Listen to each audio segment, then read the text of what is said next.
Hello, in this video we're gonna check if there's a stereo speakers on Samsung Galaxy A14.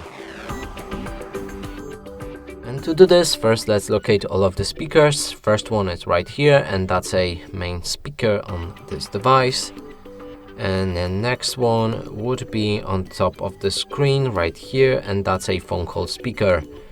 Now, to determine if that's a stereo speakers, we'll need to play some music, cover each of the speakers, and if the sound is coming from both of the sources, that's a stereo speaker. If the sound is coming only from one source, that's a mono speaker.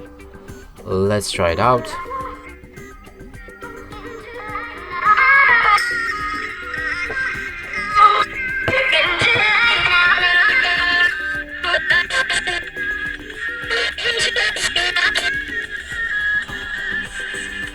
So clearly sound is coming only from a bottom speaker, and that would suggest that we only get mono speaker on this device. And that's it for this video. Hope you like it. Please consider subscribing to our channel, leave a like and a comment below.